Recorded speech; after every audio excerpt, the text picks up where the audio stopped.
allaha u naxariistay waxaa maanta gudaha magaalada Boorama aas qaran loogu sameeyay Sheekh Cabdilaahi Muuse Diiriye oo in ka badan 40 sano imaam ka ahaa miski jaamaca magaalada Boorama. Aaskan qaran ee loo sameeyay allaha u naxariistay marxuumka ayaa waxa ka soo qayb galay madaxweyne ku-xigeenka Soomaaliland iyo xubno kamid ah golaha wasiirada xukuumadda madaxweyne Muuse Biixi Cabdi, maamulka gobolka iyo degmada iyo bulshada qaybaheeda kala duwan iyo badiba ardaydii uu wax soo baray. allaha u naxariistay Sheekh Cabdilaahi Muuse Diiriye مسؤولينتي iyo bulshadii kala duwaneed ee ka soo qayb gashay aaskani qaran oo taasi u diray eheladii iyo qaraabadii uu ka baxay marxuumku allana uga bariyay in jannatul firdaws uu ka waraabiyo marxuumka madaana lagu jiro ilaahay waxaan uga baryaynaa adoonkaasi adoon toosan oo saalix ayuu ahaa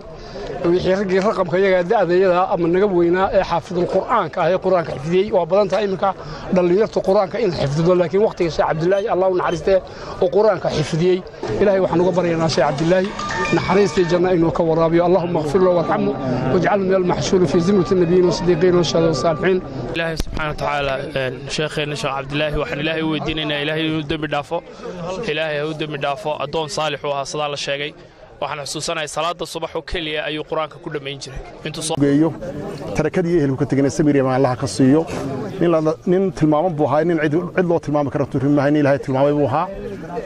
waxa weeye Sheekh Cabdilaahi Muuse Diiriye wuxuu ahaa nin ilaahay kitaabkiisa gacanta midig ka siiyay buu ahaa biidmillah ilaahay waxaan ka rajaynaynaa ummadii nabadda khayr qaba inuu ugu keeno dhammaan banin ummadda Soomaaliyeed ama reer Soomaaliland maqaali ku abuuha معلم بوها لكي أمضى وحبري بوها إمام بوها إلهي هون حريستو تركدي كهدينا سمري إيمان الله كسيو عبد الله موسى ولا قصو شيكي تاريخ ديسا إلهي سمري إيمان هاي نغسي جيبينا iyo ummadii wax soo baray ee caamka ahay dhamaanba wayna ilaahi raajicuun waas qaran oo runtii imaamkii weynaa ee miski jaamaca waa dariiq la wada marayo waxa leenahay samir iyo iimaan Allah inaga siiyo ehelkii iyo qaraabadii oo ka baxayna samir iyo iimaan Allah ka siiyo idina yimaadeen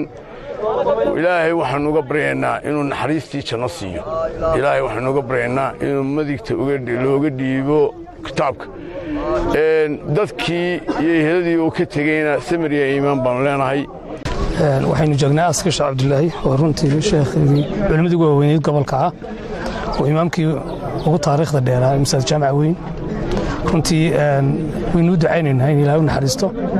ehelada iyo qaraabada oo ka baxay qaranka Soomaaliland ilaahay samiriyeeba ka siiyo oday wuxuu ahaa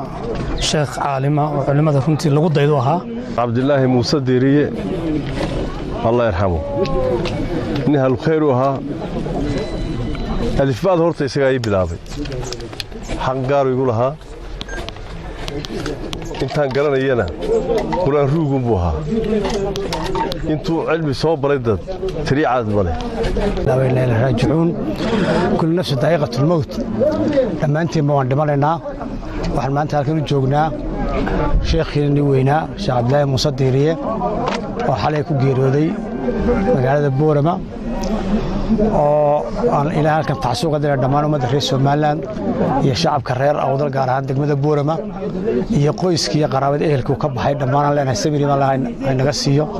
isaga naxariis janna Allah ka waraabiyo Sheekh Cabdilaahi Muuse qoyskana bixin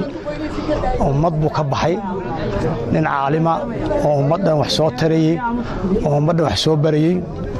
ayuu runtii